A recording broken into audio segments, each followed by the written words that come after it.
வணக்கம். நான் பார்த்தே சமைத்தேன் அன்னபூர்ணி.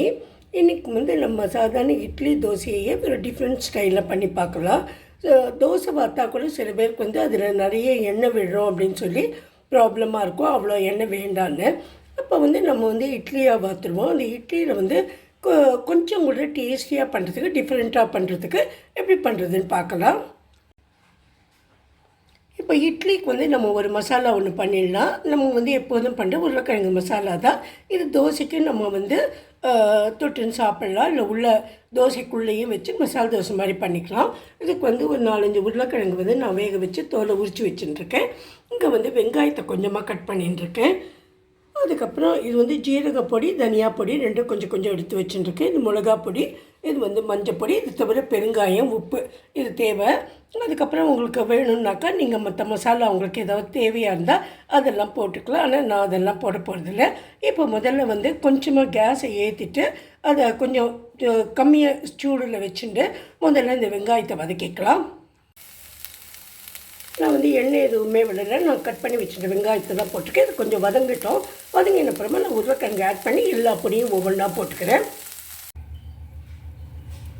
நான் இப்போ அரைச்சி வச்ச இட்லி மாவு இதில் இருக்கு இல்லையா, அந்த நேற்றே நான் அரைச்சி வச்சுருந்தேன்.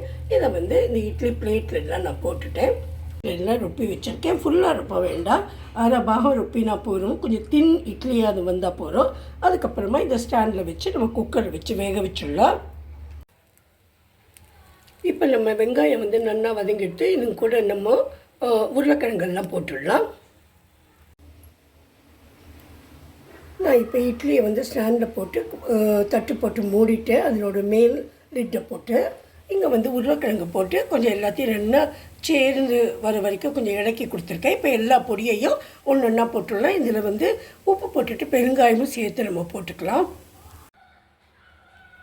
இப்போ இந்த பொடி எல்லாம் போட்டதுக்கப்புறமா கொஞ்சம் 2 ஸ்பூன் தண்ணி விடணும். அப்போ தான் எல்லாம் ஒன்றா சேரும். அதுக்கப்புறம் அதை நல்லா இலக்கிட்டு கொஞ்சம் இதெல்லாம் திக்கான அப்புறம் நம்ம இறக்கிடலாம். அதுக்கப்புறம் கொத்தமல்லி போட்டுக்கலாம். இதில் உங்களுக்கு என்ன பொடி வேணாலும் நீங்கள் ஆட் பண்ணிக்கலாம் உங்கள் இஷ்ட பிரகாரம். ஆனால் நான் சிம்பிளாக இருக்கட்டும்னு சொல்லி வேறு எந்த பொடியும் போடலை. கொத்தமல்லி மாத்திரம் இப்போ ஆட் பண்ண போகிறேன். அந்த இட்லி வேகிறதுக்குள்ளே நம்ம இந்த சட்னிக்கு அரைச்சிக்கலாம். சட்னி அரைக்கிறதுக்காக இங்கே தேங்காய் போட்டிருக்கேன். கொஞ்சம் தேங்காய் போட்டுருக்கேன். அப்புறம் பச்சை மிளகா, புளி, உப்பு, வறுத்த வேர்க்கடலை, அப்புறம் பொட்டுக்கடலை இதெல்லாம் போட்டுருக்கேன். போட்டு நம்ம அரைச்சின்னு வந்துடலாம். இப்போ இட்லி எல்லாம் நல்லாவே வேந்துட்டு, ஆனால் ஒரு 2-3 மினிட்ஸ் ஆகட்டும். கொஞ்சம் சூடு ஆறின அப்புறமா இதை நான் எடுத்துடுறேன் இந்த பிளேட்லேருந்து. இப்போ இந்த இட்லியை நான் அந்த பிளேட்லேருந்து எடுத்துட்டேன். இப்போ நம்மளோட மசாலா இருக்கு இல்லையா, இங்கே வச்சுருக்கேன் பாருங்கள். இந்த மசாலாவை இந்த கொத்தமல்லியாக சேர்த்து பண்ணிவிட்டு இங்கே ஒரு இட்லியில் நான் போட்டுடுறேன். நான் ஒரு இட்லியில் அந்த மசாலாவை நல்லா ஸ்ப்ரெட் பண்ணிவிட்டு இன்னொன்றுக்கு அந்த சட்னி பவுடரை ஸ்ப்ரெட் பண்ணியிருக்கேன். இப்போது இந்த ஒரு இட்லிக்கு மேலே இன்னொரு இட்லியை நான் சாண்ட்விச் மாதிரி பண்ணிடுறேன். நான் இந்த இட்லியை ஒன்றுக்கு மேலே ஒன்றா வச்சு சாண்ட்விச் மாதிரி பண்ணிவிட்டேன். இப்போ இதை கட் பண்ணிடலாம்.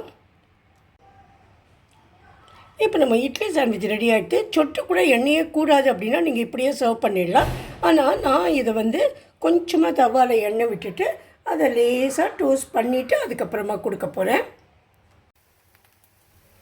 நான் பச்சை மிளகாய் சட்னி, பச்சை மிளகாய், இஞ்சி, உப்பு, பெருங்காயம் இதை வச்சு கருவேப்பிலை, கொத்தமல்லி இதை வச்சு அரைச்சி வச்சுருந்தேன். இது கொஞ்சம் காரமாக தான் அரைச்சி வச்சுருக்கேன். காமிக்கிறேன் பாருங்க. அதை இங்கே அரைச்சி வச்சுருக்கேன். இதை நான் மேலே தடவிட்டு இப்போ அடியில் கொஞ்சம் இது ப்ரௌன் ஆனதுக்கப்புறமா நான் இதை எடுத்துடுறேன். நான் அடுத்த இட்லியும் இது மாதிரி மேலே வச்சுட்டேன். இது இவ்வளவு சாஃப்டாக இருக்குது பாருங்கள். உங்களுக்கு காமிக்கிறதுக்காக நான் வச்சுருக்கேன். இதையும் இப்போ இது மேலே நம்ம வச்சிடலாம். உங்களுக்கு வேணும்னா நீங்கள் குழந்தைகளுக்கு கொடுக்குறீங்கன்னா இது மேலே நீங்கள் டொமேட்டோ சாஸ் கூட போட்டு கொடுக்கலாம். இல்லைன்னா உங்களுக்கு பீஸா சாஸ் என்னதாவது ஆற்றுல இருந்ததுன்னா அதை கூட நீங்கள் போட்டு கொடுக்கலாம். ஆனால் நான் குழந்தைக்கு கொடுக்க போகிறதில்ல, அதனால இது மாதிரி பண்ணுறேன். நான் கொஞ்சம் ஒரு சொட்டு நல்லெண்ணெய் தான் விட்டுருக்கேன். இது கொஞ்சம் கிறிஸ்பாக ஆகிறதுக்காக நீங்கள் குழந்தைகளுக்கு கொஞ்சம் வெண்ணெய் கூட விட்டு கொடுக்கலாம். வெண்ணெயோ நெய்யோ அது கூட ரொம்ப டேஸ்டியாக இருக்கும். இப்போ நம்ம சாண்ட்விச் இட்லி ரெடியாக எடுத்து இந்த தேங்காய் சட்னி வச்சுருக்கேன். இது வந்து கேர்டில் வந்து ஒரு டிப் ஒன்று வச்சுருக்கேன். இது வந்து நான் கொஞ்சம் தோசையும் பண்ணியிருக்கேன். அதில் மசால் தோசை மாதிரி, ஆனால் மசால் உள்ளே வைக்கல. வேணுங்கிறவா அவளே போட்டுப்பா. மிளகா பொடி இது எல்லாமே போட்டுன்னு சாப்பிடுவா. இதுதான் இன்றைக்கி டின்னர். Thank you friends. இது வந்து நல்ல டேஸ்டியாக இருக்கும். தினமுமே நம்ம சாதாரணமாக சாப்பிட்ற இட்லியை விட it is a little different. நீங்கள் ஆயில் இல்லாமே பண்ணிக்கலாம். ஹெல்தி வெர்ஷன் வேணுங்கிறவா அது மாதிரியும் பண்ணிக்கலாம். உங்களுக்கெல்லாம் பிடிச்சிருக்கும்னு நினைக்கிறேன். பிடிச்சிருந்தா கண்டிப்பாக ப்ளீஸ் சப்ஸ்கிரைப் பண்ணுங்க. தேங்க்ஸ் அ லாட் ஃபார் வாட்சிங். Thank you friends and good night.